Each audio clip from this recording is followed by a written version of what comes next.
What's up, everybody? How you doing? Joe McCall here, REI Secrets. This is my special weekly REI Secrets webinar that I do for you guys, where I'm just going to come in and I love talking about marketing, automation, and delegation. I believe there's three keys to success in this business, right?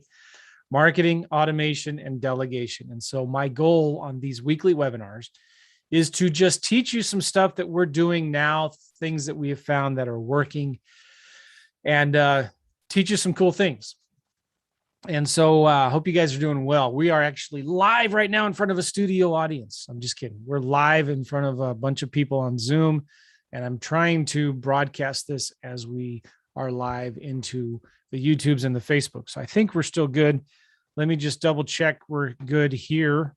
If I refresh this page and refresh this page here.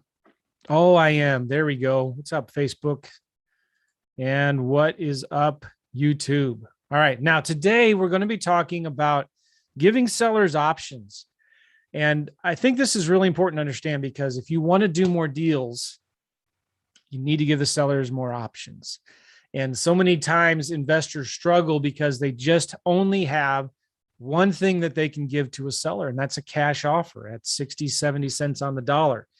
And, even in this hot, competitive, crazy market, it's hard enough to do deals as it is, right? And if all you know how to do is make a cash offer to a seller, you're going to struggle. And I don't want you to struggle. I want you to do deals. I want you to do more deals. And I'm going to show you here, hopefully, I'm going to try to get my iPad to work. And if it doesn't work, then I will do it another way. And I think we're going to be good. Oh, beautiful. Look at that. All right. I'm going to move my paperwork around here. And I'm going to show you my iPad in just a minute. Let me give you some context about this. I'll move my iPad over here, and maybe I'll make it so that it's landscape and not portrait. I think that's better. All right. So let me give you a little context here. When I was first getting started in real estate, I only really kind of knew how to do cash offers. And so I would make a cash offer to the seller. And I was also working full time, so I couldn't go see the house. And when you're trying to negotiate a huge discount, 30, 40 cents on the dollar, on a property that needs a lot of work, you kind of need to see it. You need to see the kind of work that needs to be done, what kind of condition it's in. You need to meet with the seller so you can build rapport with them. And so that you can negotiate that big discount that you're going to need on a cash deal. And many times when you're doing that over the phone, it's a lot harder to do unless the seller is really motivated. So even the deals that we do virtually in other markets, we still send somebody to go look at the house. And you're always going to do better. You're always going to do more deals when you can actually meet with the seller in person, face to face, belly button to belly button, and build a rapport and negotiate with them there. So you can point to the kitchen that needs to be replaced. You can point to the roof that needs to be fixed. And, you can see all of this stuff when you're just doing deals over the phone, which is what I was trying to do because I was working my full-time job. I had a family at home. I think I might have even been working on my MBA at the time or something. Like I didn't have time to go look at houses. I didn't want to either. So I learned early on, if I wanted to do more deals, I need to learn how to give the sellers options. I need to give them choices. And so I started falling in love with lease options back then in 2008. And I started giving the seller a cash offer. In addition to that, I would give them a lease option offer. And I found that I started doing more deals. And I'm talking now, guys, about the difference between getting 1 out of 30 offers accepted to maybe 2 or 3 out of 30 offers accepted just by giving the sellers options. Wouldn't it be nice if with the same amount of marketing, the same number of leads that you're doing, you now can double or triple your deal flow just by giving them options? If you're tired of throwing away leads that don't have enough equity, aren't motivated enough, and just throwing those leads away, wouldn't it be nice now if you could give them something instead? Something instead of a cash offer. So I, just got off the phone with a particular friend of mine and his wife talking about a particular deal. And so there, I'm going to talk about this deal here, and I'm going to keep this. I'm not going to pull up the address of the property. What I want to do here, my goal in this is to kind of open up your mind and see the different options that you can give to sellers and how we kind of structured this particular deal. Okay. And this is, I think, going to help you. And I'm going to try to draw it out so you don't have to, you can look at it and not worry about fancy spreadsheets or software or calculator. Let's just do it on pen and paper, or in my case, an iPad and pen. And let's look at it this way. All right. Let me say one more thing too. When it comes to sending offers and options to sellers, sometimes people make the mistake of at the very beginning, after you first talk to the seller, giving them too many options. And so sometimes you can make that mistake as well, where maybe a cash offer is not even on the table. So don't make the cash offer to them. Maybe there's no way they would ever do a lease option. So don't make that option to them. Or it could be there's good cash flow on this deal. You want to stay in the middle. So you want to, don't give them a lease option assignment, which is a lease option assignment is a wholesaling lease option deal where you're just going to assign your lease option and be done and out of the deal. So I'm just saying, like, I typically do not give the seller 3 options, a multiple 3 option letter of intent until they've already said no, or until I'm kind of at an impasse.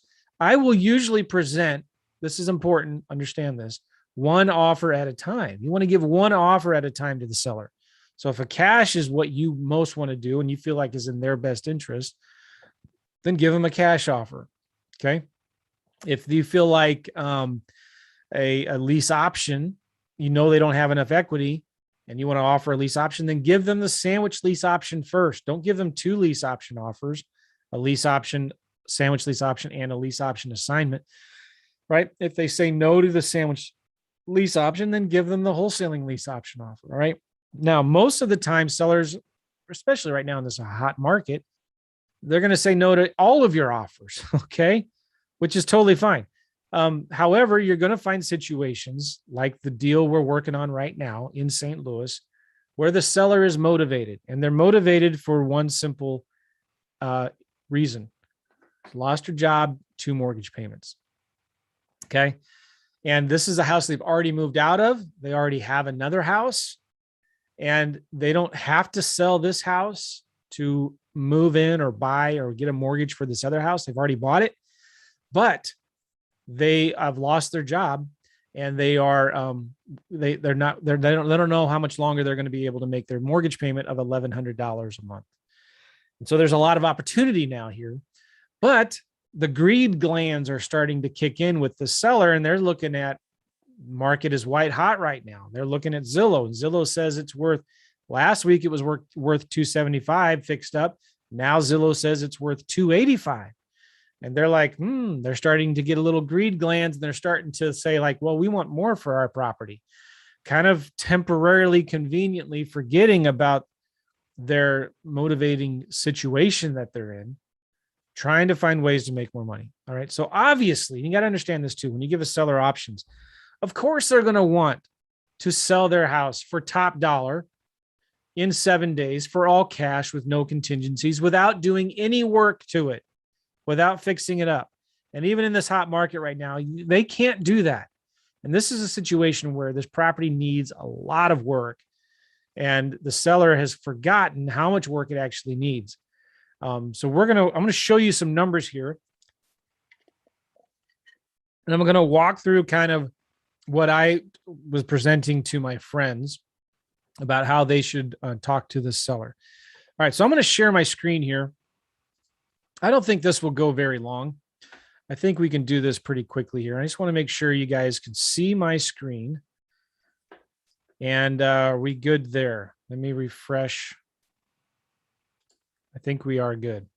All right. So in this particular, I'm not an artist here, so I'm not going to try to draw anything fancy, but we have this house. How's that? That's a window. That's a door. That's a chimney. And there's smoke. All right. And so this house is in St. Louis in a suburban area. Okay. This house was probably built in the 1990s. So it's kind of a newer subdivision type of an area. Okay. And the ARV, which is the after repair value, is about 285. Okay. I just want to make sure if you guys can in the chat type in, can you see my screen? Let me know you can see my screen here. The after repair value on this house is 285. All right, good. You guys can see it. Now, this house needs a lot of work. The carpet is really stained. The kitchen is outdated. The walls are in bad shape. And to the non-investor, they look at this, they're going to walk in this house and they're going to be, ew, they're going to have that ew factor, right? It's kind of stinky. But really it's just cosmetics. Okay. But let's say, I think this house, I'm going to tell you it's about 2,200 square feet. Oops. 2,200 square feet. It's a 4-bedroom, 2-bath, 2-car garage. All right. Now in the St. Louis suburban area, that's pretty good. I mean, this might be able to, you might be able to get this up to 310, but it's in an area that's a little older. And in fact, you know what? I think it was built in the 80s. So let's fix this here. I'm pretty sure it was built in the 1980s.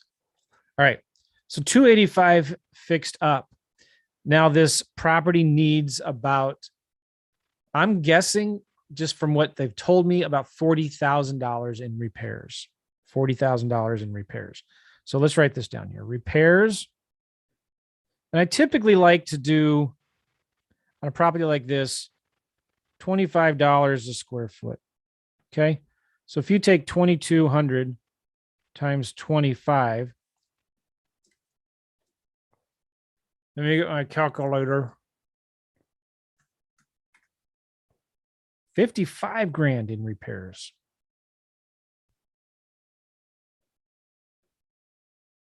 Now, I think that's actually kind of high. So let's make this 20. And I just did a rehab on a $2,000 rental property. And we spent about 40 grand in it. So let's do $20 a square foot. And by the way, you can do this in FreedomSoft as well. And I'm going to show you the rehab estimator in FreedomSoft. So let's just say it's $20 a square foot. Okay. And that's going to be 44,000, right? Let me just double check. 2,200 times 20. Yeah. 44 grand in repairs. Okay. I feel pretty good about that. Now, the seller owes, let's just talk about what they owe. They owe about 190, and their payments, PITI, principal, taxes, interest, and insurance. So that's the principal and interest. And then escrowed, usually banks, you know, when there's a finance, when you have a loan on a property, you escrow taxes and insurance, right? That is $1,100 a month. Okay. And the rents, about $1,700 a month.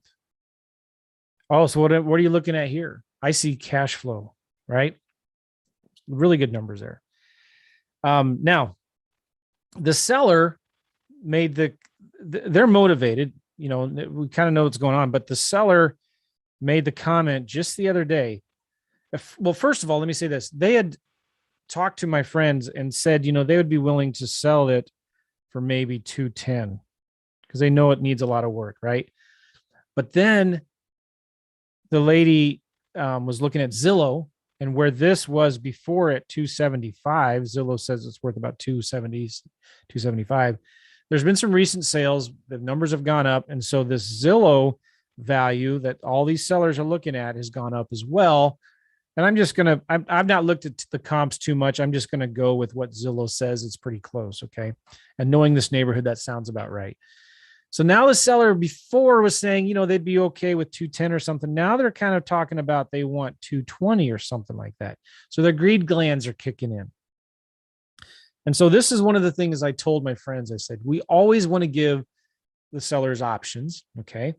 I recommend this. I mean, this is something that I think is the right thing to do, number one.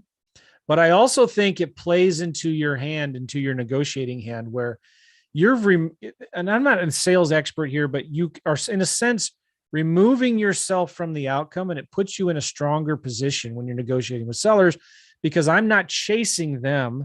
All right. I'm not chasing them. I've removed myself from the outcome, but I'm giving them options. And if they really want the most for this house, they should fix it up and sell it themselves. If they really want the most for this property, they should fix it up and sell it themselves. And so I might say, okay, well, option one is fix it up and sell it yourself. Okay. Now, what's involved with that? You need to make sure you let the seller know this is how you're going to get the most money for this property. But let's look at how much it's going to cost in reality, even in this crazy market, how much is it going to cost? So if you sell it for $285, let's say that's the sale price, you're going to have to pay 6% commissions. Okay. So let's look at that. Let me get my calculator here. 285 times 0.06. That's going to be 17,100. You're also going to have to fix it up. We already said that's 44 grand, right? By the way, you got to make sure you find a good this is what I'm telling the seller. You got to make sure you find a good contractor. You need to stay on top of them. You need to make sure they're doing it right. You need to be sure you're inspecting the property and all of that stuff, right? And that's going to take you at least 2 to 3 months. It's always going to take twice as long as you think it's going to take. And, when I just did my rehab, I thought I could do it for 20 grand. Fairy tale. It's going to be more like it was 40 grand is what it turned out to be. So that's going to be 2 to 3 months. Okay. Now you've also have carrying costs, right? Well, you know what? One thing I do in here, you're going to have unknowns, contingency. There's always going to be something that you don't know about. And I like to use 10% of the budget, of the construction budget. Okay. So 10% of the construction budget is going to be another $4,400.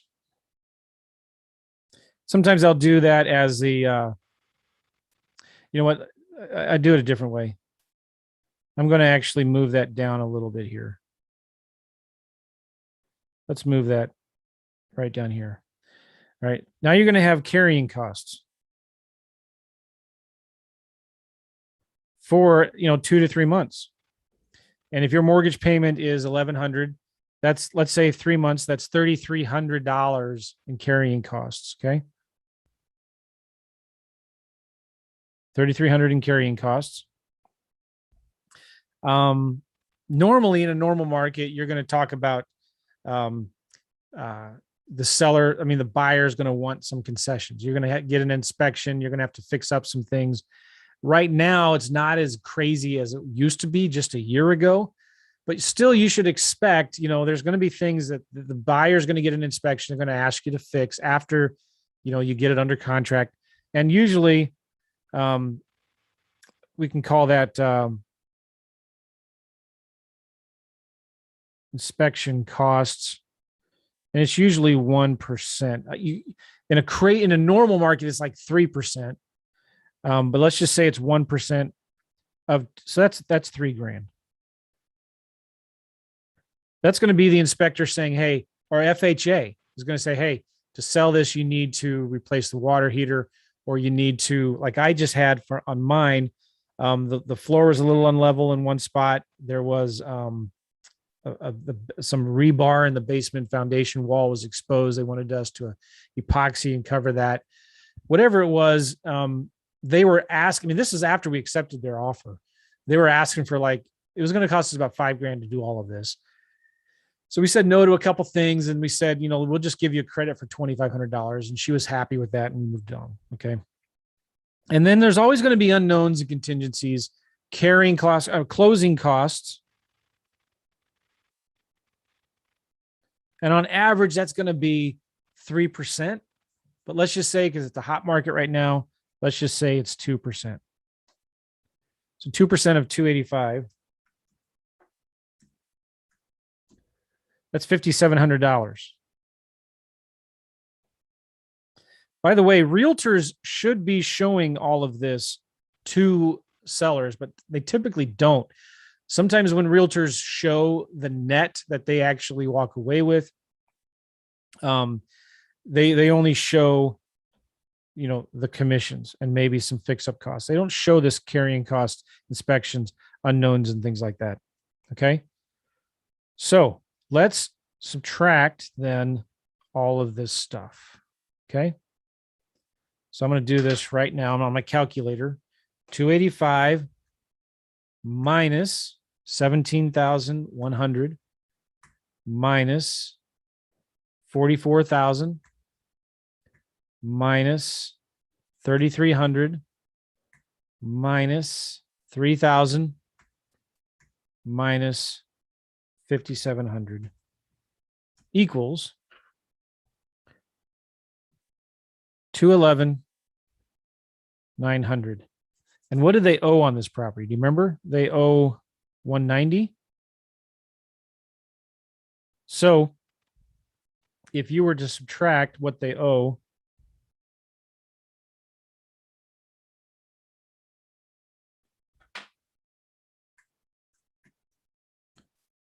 they would walk away with $21,900 in true net equity. Okay. When I used to do a lot of subject twos, I would walk through this exercise on a worksheet. I had this worksheet, and it's in my course. I would walk through this to show them what their true net equity is. So many sellers, they'll look at this and say, all right, well, if I could sell it for 285 and I owe 190, that is, what is that? $95,000. I have $95,000 in equity. But they forget about fix-up costs, realtor commissions, carrying costs, inspection costs, unknowns and contingencies and things like that. On average, a seller has to pay 12 to 15% off of what they sell it for. That's to subtract 12 to 15% to cover all of these things, not repairs. And that's what they truly get for their true net equity. So when I used to do a lot of subject twos, I would tell the seller, look, your true net equity is $21,900. One of my options to the seller used to be, I will make sure you get that $21,000 if you're willing to wait for it. So I would buy their house subject to the existing mortgage, and I would give them I would buy it subject to the existing mortgage of 190, and I would give them a promissory note to give them $21,900 when I buy it and cash them out in 5 years. Does that make sense? So, and I'll explain that in a minute here. But option number one, Mr. Seller, if you want the most money, if you want to walk away with $21,900, you need to fix it up yourself and list it and sell it with a realtor. Okay. Chances are, most of the time, they're going to realize, no, it's too much work. I can't do that. I can't manage the rehab. And they're looking at this number here. If they're lucky, they'll be able to fix it up and get it sold in 3 months. And a property that needs this much work, can they make 3 months of mortgage payments and not get a 30-day late on their credit? Probably not. All right. So now I'm going to give the seller second option, 2, which is cash, which is what they want. These sellers, they want to sell it with cash. They want to be able to close quickly and just be done with it. Okay. Well, what's your cash offer going to be? Well, we know our typical Mayo formula. It's going to be ARV minus repairs times 70%. Actually, ARV, I'm sorry. ARV times 70% minus repairs minus fee. And that's your maximum allowable offer. Now you're going to look at that and say, that formula doesn't work anymore in this market. Okay, fine. It doesn't, maybe. So then, change this to 80%. Maybe if you're in San Diego, 90%. I don't know. Right. So the formula still works. You just need to change this number. Now, let's just say, let's make this, in our case, 75%. I just don't, here's the thing. You want to make sure you have a cushion. You want to make sure you have a margin for error, especially if you're going to be in the rehab business. If you feel comfortable doing your own rehab, you can swing your own hammer, you really understand the costs, all right, then maybe you could do 80%. But until you know what you're doing, stick with this 70 to 80% range. All right. So in our example, the ARV, and I will, let's do this in green, 285 times 75% equals 285 times 0.75 equals 213,750 minus repairs, which was 44 grand, right? Minus, you always want to make at least a $10,000 wholesale fee. So you take 213 minus 44,000 minus 10 grand wholesale fee. 159,750. Now remember, what do they owe? 190. That's not going to work, is it? Well, it doesn't matter. Sometimes I still want to make this offer because it positions my other offers that much better. But I'm not a charity. I'm not in this business to give away my profits. If I offered the seller what they owed, I'm not going to make any money on this thing. If I offered the seller cash, what they owed, and you take, let me just look at this number here, 190 plus 44 grand plus commissions of 17 grand. And I've got carrying costs and miscellaneous things for, let's just say 10. Okay. If I'm out of the kindness of my heart, offer her 190 grand because nothing ever goes wrong. I'm going to do 190 plus 44 plus 17,000 plus 10,000. Oops. Minus 1 plus 10,000. I'm going to be at 261. And then after I sell it for 285,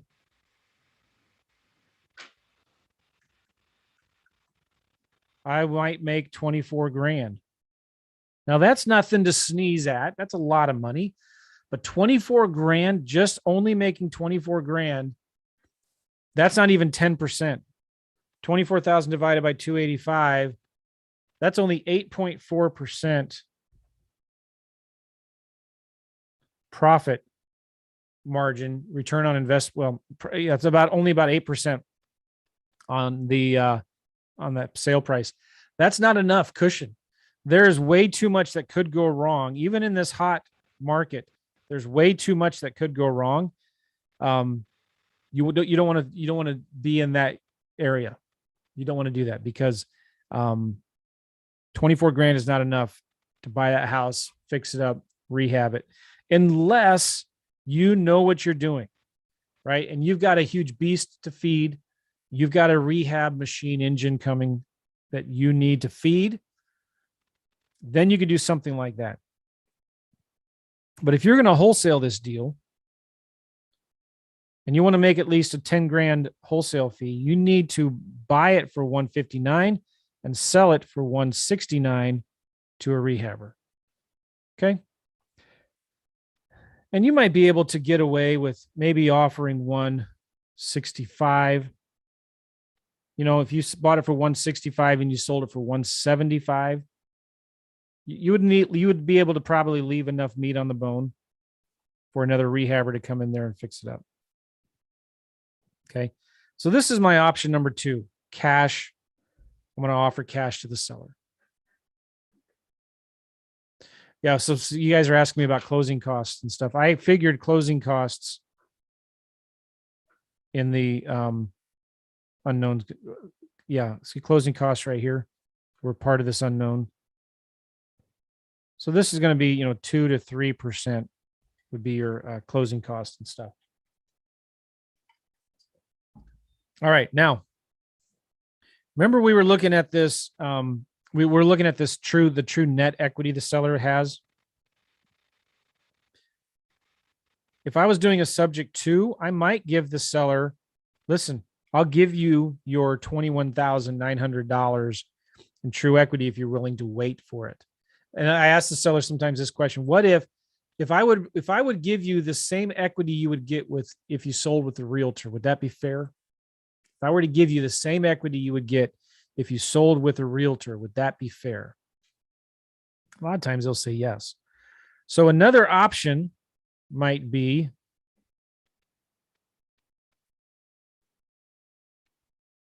option 3 would be subject to. Now, I used to do a lot of subject twos. I'm not the expert at it as much as guys like Pace Morby or Vina Jones, who, by the way, just texted me while I was live here. And I'm going to be doing a class real soon here, a Saturday workshop with Vina, talking about subject twos. But I would do here maybe something like the same equity. I'm going to write this out. As if you sold with a realtor. Okay. So I would, and this would be the terms. This would be the terms of my subject to offer to the seller. Okay. I would say, would take over existing mortgage 190. So I would start making your payments, today's June 22nd. I would start making your payments August 1st. Maybe even July 1st, depending on how sweet of a deal it is. Okay. And I will give you your equity of, what did I say? 21,900. 21,900 in 5 years. You understand? And that would be a promissory note. I don't know how to spell promissory note. 0% interest, 0 payments. All right. So I would basically give them a $21,900 promissory note due in 5 years, and 5-year balloon with 0% interest, 0 payments. I wouldn't be making any payments on that. If they wanted, you could go down this other, I used to offer sellers multiple options of subject to, and I would say something like, if you wanted cash now, like this, sometimes they're going to want cash now to move out. I would say, all right, I'll give you 5,000 cash now And your equity later would be 10,000. So that would total 15,000. Does that make sense? So I would say, listen, I'll give you cash. I'll give you $5,000 now, and I'll give you 10 later in 5 years. That's 0% interest, 0 payments.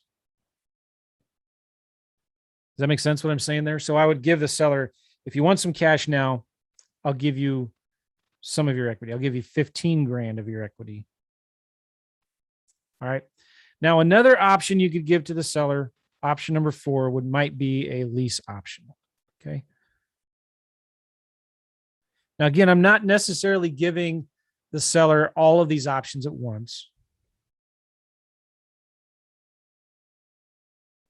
And the way I typically do my lease options, I like to do sandwich lease options. And typically my rule of thumb there is I want at least, let me fix this here. I want at least 15% equity and at least 25% cash flow. Let me tell you what I mean by that. So typically the way I like to do it is the as is value is what?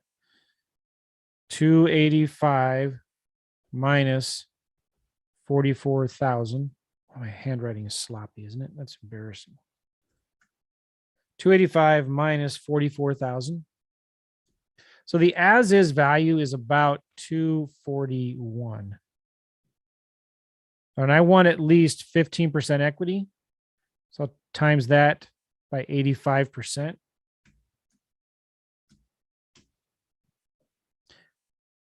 $204,850. That would be my option price. Okay. And my rent is going to be $1,100 a month. So I'm just going to make a payment. I'm going to make their mortgage payment of $1,100 a month. And my term, I'm going to try to get 5 years. And my option consideration is going to be, I'll give them $2,500. So I'm going to give them $2,500.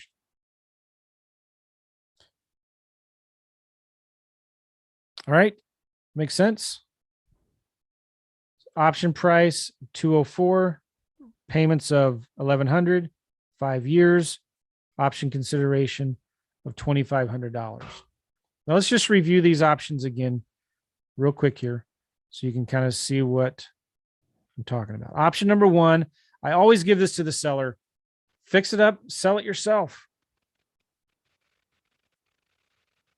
That way, again, they can never accuse you of taking advantage of them because you gave them the options. You told them, if you want to make the most money, fix it up and sell it yourself. I have some realtors I can recommend to you. Maybe they can help you. Option number 2, I'll buy it for cash, but I'm going to buy it for, let me highlight these things so I can look at it later here. Option number 1, fix it up, sell it yourself. You're going to walk away with about $21,900 in true net equity. Option number 2 is cash, and I'll buy it for $160. You could do a subject to, and the way I like to do subject twos when I'm presenting my offer is I'll give you the same equity you would get. Same equity you'd get as if you sold with the realtor. And so I'd walk through all of those costs, and I'll show them that they have about $21,900 in true equity. Okay. And so my option for them would be I wouldn't be giving them a price. This is important to understand. I would not be presenting the subject to them in terms of I'll buy it from you for this. I'm just telling them I'm going to buy it from you I'm going to give you the same equity you'd get if you sold with the realtor. I'm going to give you $21,000 in equity in 5 years. I'm going to take over your mortgage. I'll start making your mortgage payments. So really, if I'm buying it for $212,000, right? I'm buying it for 212, but I'm not positioning it that way because they're thinking it's worth 285, and I'm making them a ridiculous low offer for 211. I'm just telling you, I'm going to give you the same equity you'd get if you sold with the realtor. You're just going to have to wait for it. Does that make sense? Oh, that's my son. My son just texted me. They're flying to San Diego, and they just landed in Salt Lake City. How was the flight?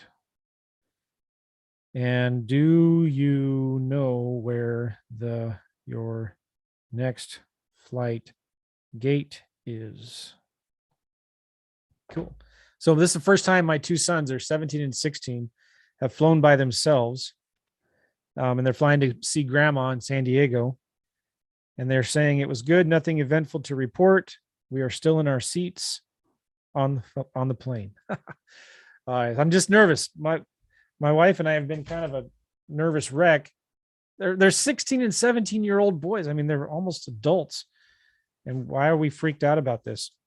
We're not doing the thing where the flight attendant has to stay with them the whole time and they get a wristband and a name badge and all of that. We're not doing that. So they have an hour and a half layover in Salt Lake City. And so we'll be ending this soon because I want to give them a call in a minute. All right. So you understand option 3, subject 2. They're going to give them the same equity they'd sell if they sold with a realtor. I'm not positioning it. I'm not giving them a price. I'm just telling them I'm going to give you 21 your equity in 5 years. If they wanted some cash now, I might say, all right, well, I'll give you $5,000 now. And instead of giving you 21,000, I'll give you 15,000 for your equity.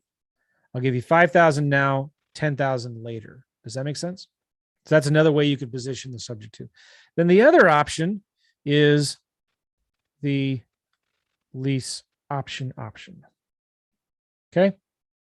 And you can see a lot of these, the price kind of goes up depending on the longer they're willing to wait for it. The sandwich lease option, I'm going to do 85% of the as is value. So I'm going to give them 285 minus 40. I'm going to offer them 204,850. So my option price, 204,850. I'm going to offer them $1,100 a month in rent, 5 years, $2,500 down. Now I might be willing. This is a great thing about lease options because I can negotiate several things in this, can't I? Let me show you. Hold on here. Let me show you the different things I can negotiate.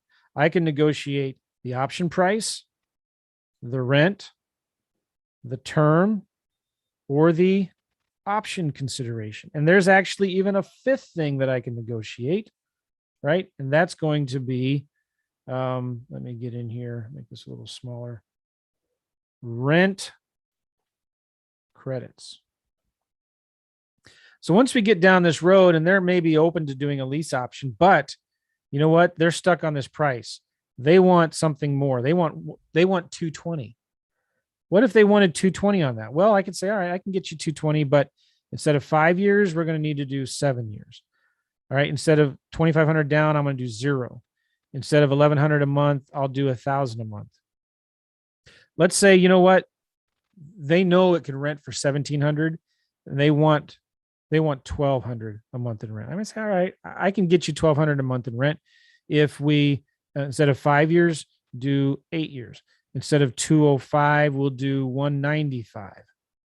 So I can negotiate, or even better, sometimes you could do rent credit. So if they want an extra 200 a month in rent, I might say, all right, well, I can get you 200 extra a month in rent. I'll pay you 1,300.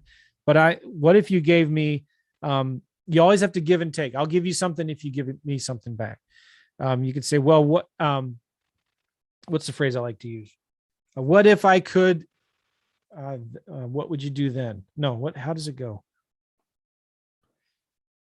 In my lease options course, I talk about this a lot in the negotiating and talking with sellers. And I forget the phrase that I use is, but it'll come back to me in a minute.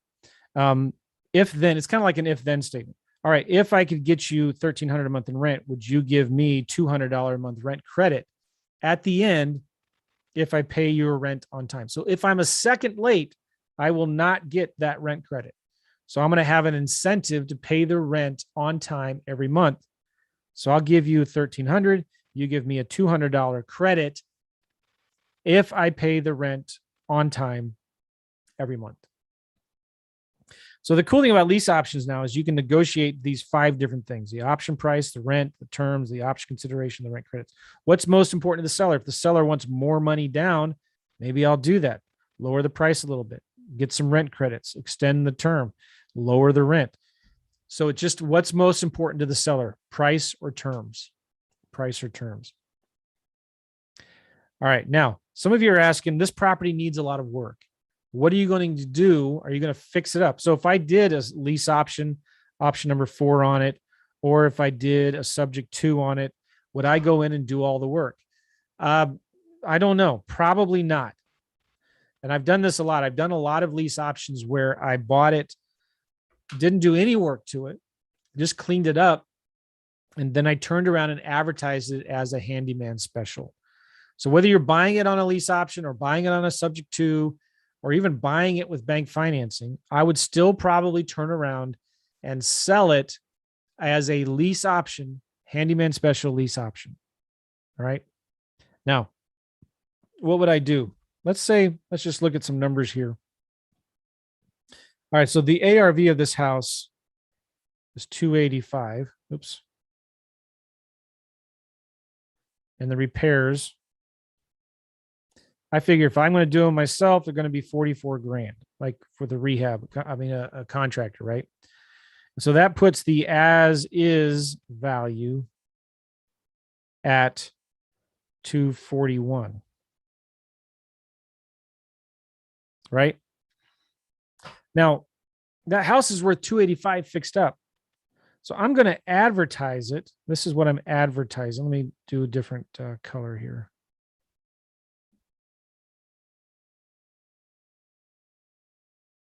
This is probably what I would do. I'd advertise it as a handyman special lease option. I would do 5 years.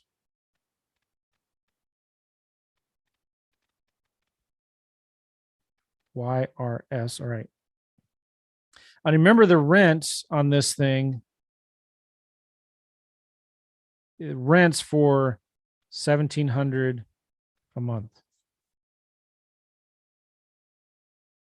Now, there's 2 ways you could do this. You could do a work for equity credit. You could set the option price at 285, and if they buy it, you'll deduct 44 grand. I prefer just to set the option price low.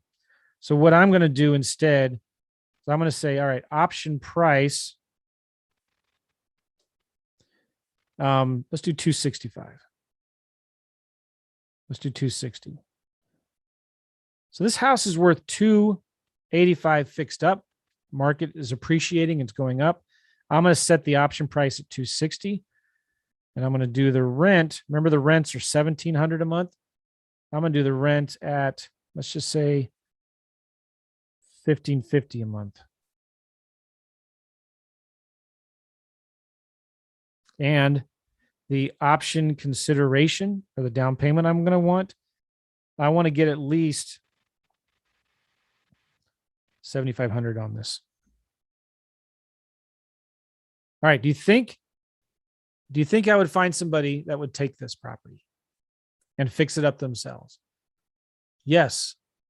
I would get tons of calls. Every time I've done a handyman special lease option, I've been blown away by how many calls I actually get on the property, because they're looking at this thinking, all right, well, there's about 25. They're looking at this thinking there's 25 grand in equity there. I can get it fixed up and choose my own carpet, my own colors, my own countertops. I can do the labor myself. I can probably just materials would be 15 grand. You know, I might actually, just looking at this, I might lower this a little bit.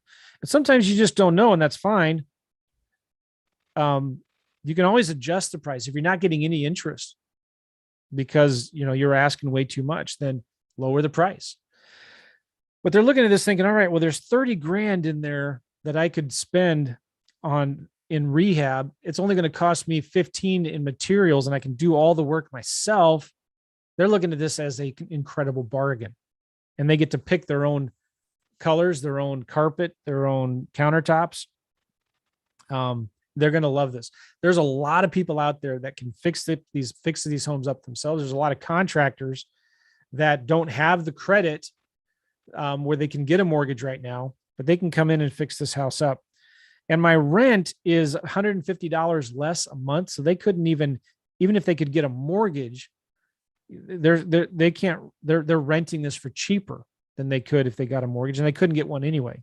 And I want to make sure they have some skin in the game. So they're going to put $7,500 down, which is non-refundable. Okay. Hold on. My wife is texting me here. Yes, ... I'm in the middle of a webinar period. I'll be off in a few minutes. All right. So now everybody's texting me. So, yeah. So what happens is you're going to get a lot of calls on this Handyman special lease option. And it's going to fly off the shelf. You're going to get tons of, because you look at this. I'm making it attractive. I'm giving them equity. I'm giving them some low rent. I'm giving them 5 years. They get to fix it up themselves. And I am requiring some skin in the game. Now, this is the way it works. You need to make sure you spell it out in the lease option contract, all the work that the tenant buyer has to do before they move in. And in St. Louis, we have an occupancy inspection. So the city has to inspect it. So it has to be inspected before they move in. They have to make sure they pull all the right permits and everything like that. Yeah, it's a great way. And what happens if they don't buy it in 5 years? Well, I get a house back that's in better shape than it was before. All right. So I need to get going. I just want to see if there's any questions here before we wrap this up. Let me just say one more thing. I wanted to explain this again if I didn't already. I don't like giving sellers all of these options at once. Sometimes giving them all of these options at once can confuse them and overwhelm them. So I like to give sellers just one option at a time. Number one, you should probably just list it and sell it with a realtor. No, I don't want to do that. I can't do that. I don't have the time. I don't have the patience. I don't have the money. I don't know how to do the rehab. All right. So I might be able to buy it from you for cash, but I can guarantee you it's going to be less than what you owe. And I'm not going to be your highest and best offer, but I can give you cash offer, whatever I said here, about 160, 170,000. That wouldn't work for you, would it? No, I owe 190 or whatever. That won't work. Okay. So the other thing I could do is I could basically, and I don't want to use technical jumbo language. I want to use simple language. I could take over your mortgage. I could start making your mortgage payments for you. And I could fix it up and then buy it from you after I get it fixed up and after I sell it to somebody else. Okay. And then there's so many different things that you can negotiate with these sellers. If they're at that point where they don't want the cash, they can't take the cash, they don't want to list it with a realtor. The next best alternative is I'll take over the mortgage. I'll fix the house up. I'll take all the risk of fixing the house up. All right. And I just need you to carry the financing for a little bit. Okay. Whether through a lease option or subject to. I'm going to get somebody in the house who's going to fix it up. I'm going to manage it. I'm going to take care of it. I'm going to take all the responsibilities. I'm going to guarantee that your mortgage is being paid every month.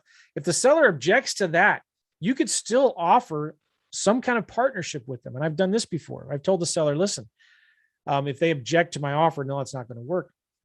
I say, listen, I understand. What would it be fair if we maybe share some of the future profits on the deal? Oh, now you've got the seller on your side and can partner with you on this deal. And so you can just structure it where, listen, we'll share some of the profits. I'll give you 25% of my profits at the end of the day, in 3 or 4 or 5 years. Then they're on your team. They're on your side. They're going to be less confrontational during the 5 years, And so I know one guy, I interviewed him on my podcast. His name is Rick Otten, and he does this with every single deal. He offers to split the profits, share the profits with the seller, but it's not like he's losing money though. He's just negotiating bigger discounts. He's negotiating a lower price and better terms because now he's sharing the profits with the sellers. And they're much easier to negotiate these deals, right? Then you can get the sellers to be more willing to help you, take pictures, extend the contracts if you need it, give you more time. Another thing that you can negotiate too, by the way, if they're stuck on their price, is you could say, all right, well, I can get you that price, but we're going to need to set, if they can't lower their rent or whatever, you could say, I will give you that higher rent. I'll give you that higher price, except if the house is vacant, you're going to have to make the mortgage payment if the house is vacant. Or if the tenant I put in there doesn't pay the rent, you're going to have to still make the mortgage payment. All right. That's a way you could partner with the seller. You could say, listen, we'll split the profits, but I need you to cover the mortgage. If the houses if I don't collect the rent, you'll need to cover the mortgage payment. So you could, all of that is so negotiable. Isn't that cool? All right, just real quick, let's see if we've got a question. Good question from Ann. How do you pay the seller at the 5-year balloon on the Handyman special? All right, so a couple things. You hopefully, ideally, you get the tenant buyer that will be able to buy it, they'll cash you out, and you'll just do a double close. So the tenant buyer will buy the house, and then you'll sell it. You may need to close on it first, take ownership of it, and then turn around and sell it. But there'll be enough equity. You can get a private money, you can get transactional money, you can get hard money, you can get a bank loan. You may need to buy it subject to actually take the deed for 2 or 3 months to cover the seasoning issues and then sell it. Now, worst case, the tenant buyer you put in the house doesn't buy it in 5 years. Then what do? You could buy it. You could buy it yourself because there's going to be a lot of equity in there. A lot of equity. You shouldn't have any problem getting bank financing or private money on that house. You could buy it yourself. You could go ahead, maybe if you have 6 months left and the tenant buyer is not going to buy it, you could just list it on the MLS and you could sell it. In 5 years, it'll probably be worth, I don't know, $325, $350. So you could sell it on the MLS. You can get bank financing, or worst case, you just walk away. That's what I love about lease options. I have the option to buy it. I don't have to buy it. What if the market tanks, and we go into deep depression or whatever? Well, I just walk away. Okay. That's the way it goes. You'd have to deed the property back to the seller if you bought it subject to, but if it's a lease option, you just let your lease and your option expire and the seller takes the property back. No harm, no foul. You've been getting $500 a month in cash flow for the last 5 years. Bam. There you go. All right. So hope you guys are doing well. Hope you got some value out of that. Listen, if you want to know if you want to learn a little bit more about how to do these kinds of deals, I want to invite you to join Partner with Joe. If you go to partnerwithjoe.net, there's a 30-day course in there that shows you the fastest and easiest ways to do your first deal in 30 days or less. But go to partnerwithjoe.net. I got some really cool things I'm going to give you for free if you're part of that. I have a software that helps you create these kinds of offers. I didn't even show you the software, but the software helps you create a cash offer, different cash offers, different lease option offers, different owner financing offers. And that's included with the program. So go check out partnerwithjoe.net right now. And I also will lend money on your deals and might partner with you on some deals if you want. You don't have to partner with me, but go check out partnerwithjoe.net. Now, if you've liked this, I just want to ask you to please subscribe to my YouTube channel. Go to YouTube, do a search for Joe McCall. Watch my videos in there. I got a lot of good stuff in there. I do these every week. If you like what I've got here for you, go to YouTube, subscribe to the channel. I'd really appreciate it. And go check out partnerwithjoe.net. Partnerwithjoe.net. Hold on here. If you subscribe at partnerwithjoe.net, you'll get my book. I have a book called REI Secrets, Daily Nuggets of Real Estate Investing Wisdom. You can get it if you join partnerwithjoe.net. It's just $7 a month. It's a great book. Okay. All right. There's so many good stuff in there. You guys will love it. Go check it out. We'll see you guys. Appreciate you all very much. Take care. Bye-bye.